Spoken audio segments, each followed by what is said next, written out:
8/8/2015, the day the music stopped for me. That was the day the strong man, my 51-year-old husband, died.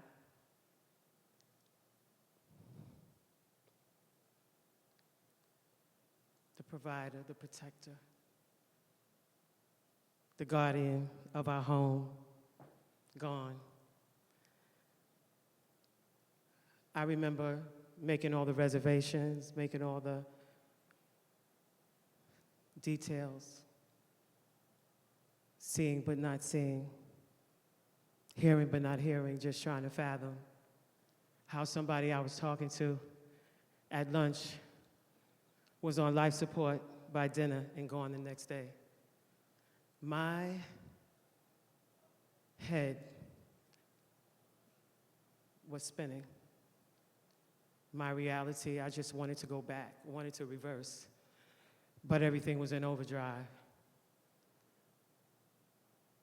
I remember a couple of days later just looking, waking up to my life that was a nightmare. I looked over at the empty side of the bed and I said, God, you are going to have to be who you say you are,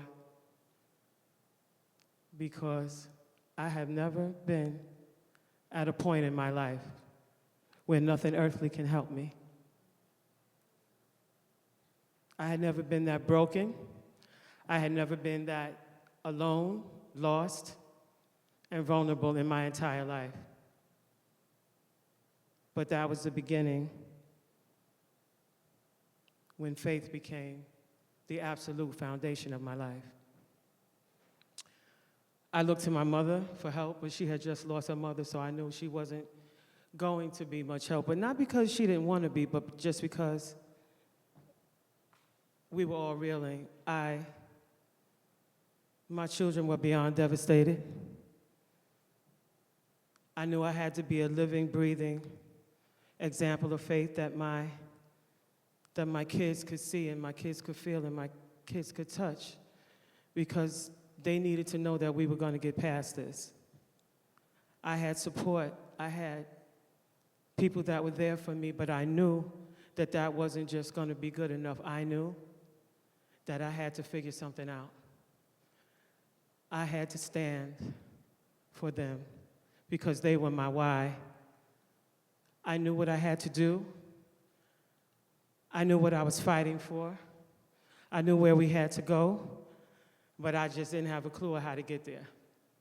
So what I did was I just started to try to believe every step I took, every 24 hours was a victory for me. And back then, I didn't know where I was going or how I was going to get there, but I knew that my family needed me to lead, and that's what I was going to do. So what I decided to do was, the next move for me to make was to just get started, look at my family, look at the love I had for them, and create something new.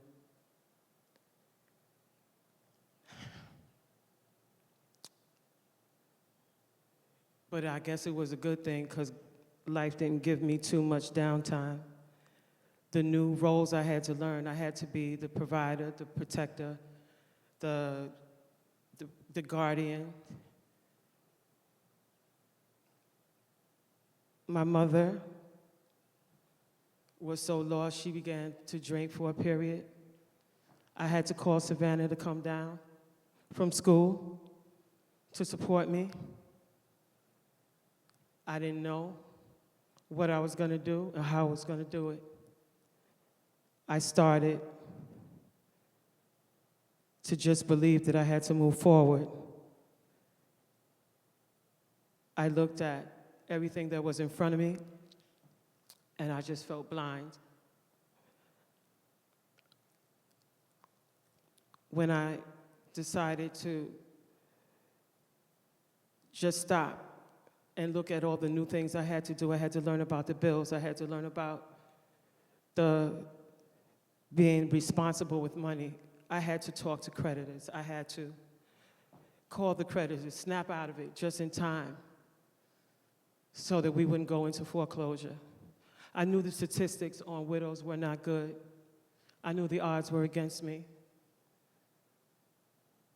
But I knew that if I kept moving, that if I kept going, that we were going to try and get there. One day somebody said to me, they said, "Tracey, she's so strong." I said, "Tracey is not even here anymore." I said, "What you see is faith on two legs." What I was really thinking was, this is what a nervous breakdown feels like. Desperate and quiet. But my friends were watching me. My friends were waiting for me to need them, and I did. My friends knew that my husband proposed to me the first night we met. And some of them were there, so they had a front row seat to the love story. They knew that I sort of wore his love like a winter coat, never worrying about the elements because I was always covered.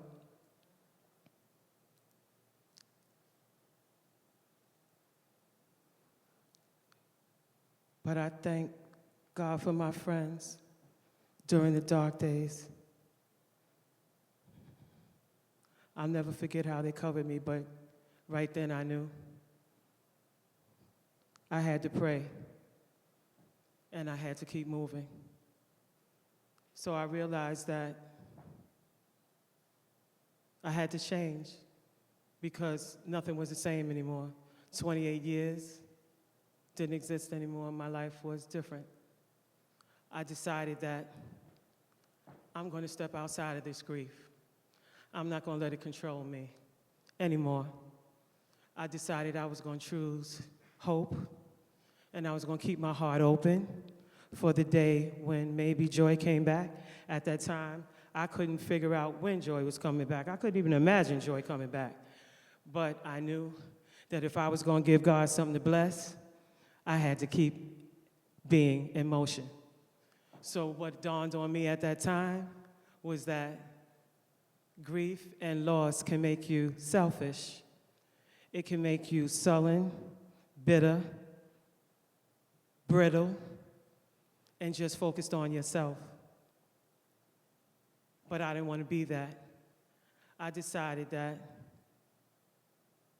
I was going to do some internal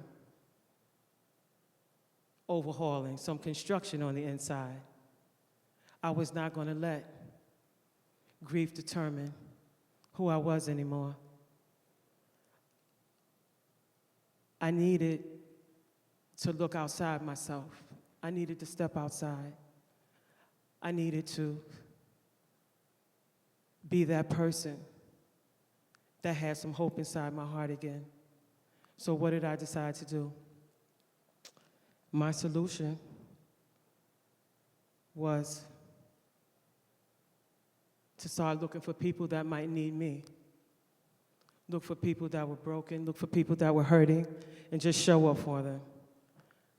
I went to funerals, weddings, everything in between, heartbroken, and all courage was my date. I never stopped showing up.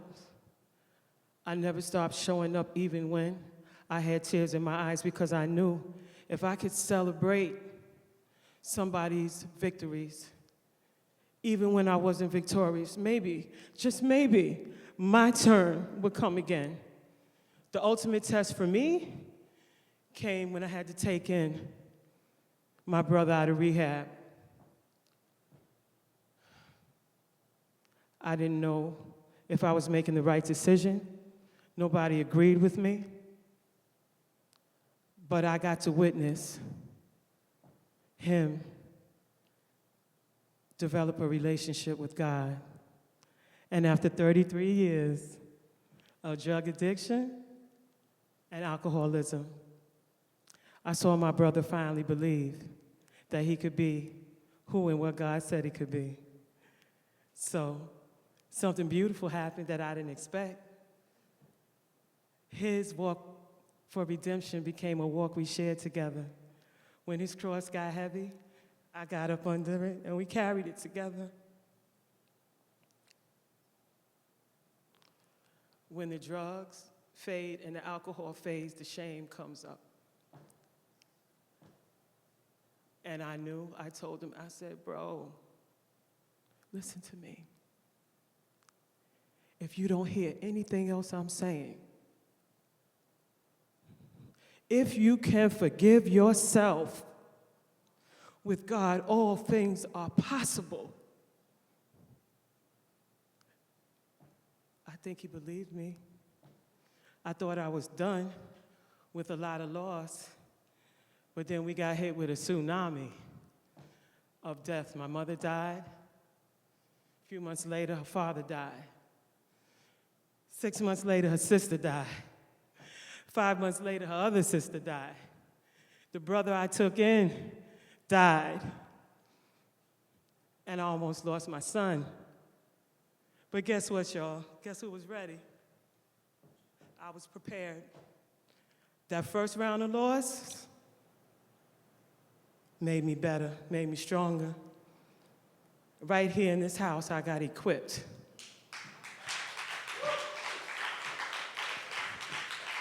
Instead of running, all that time, I let faith prepare me. All that time, all that proving, I ran right back into every funeral. I either helped, planned, programs, obituaries, stood up at every single one of them. I knew right then and there that, you know what, I'm different. I'm proven. I'm battle tested. I'm road ready. You are not going to put me down. Death is not going to ever defeat me. I know that death has already been defeated. So the impact on all that, what it meant to me, was that my family and I, we made it back.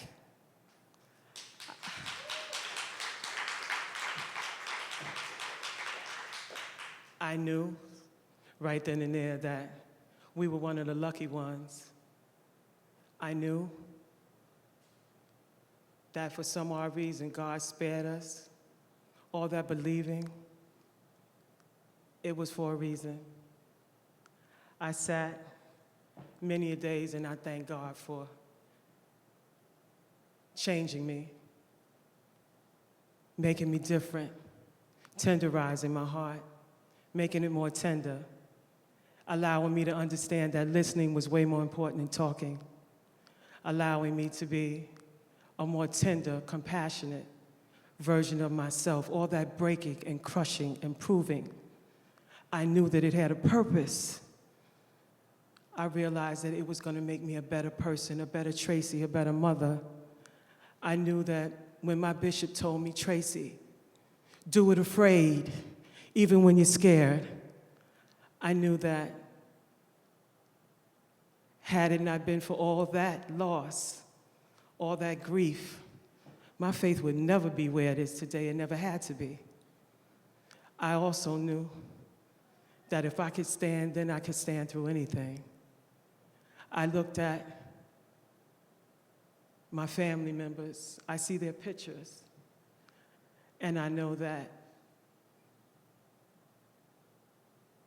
time, not money, is the currency of the heart. I look at the people I lost, and I know they're still with me. I hear my wedding song, and I smile now.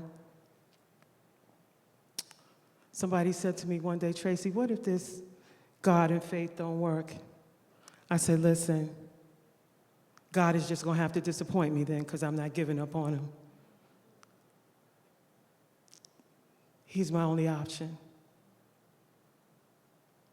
When I see the pictures of my family, I know that that's something that death can't take from me.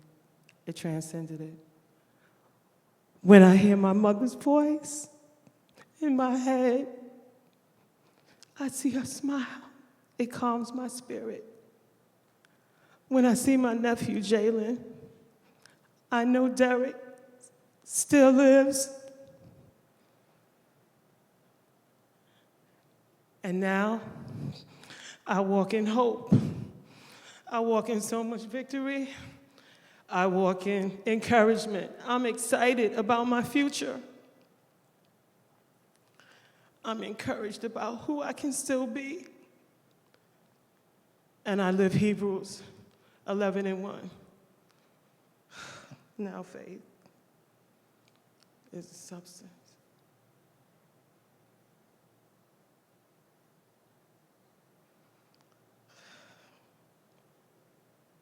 Courage of things not seen. Thank you, everybody. Thank you.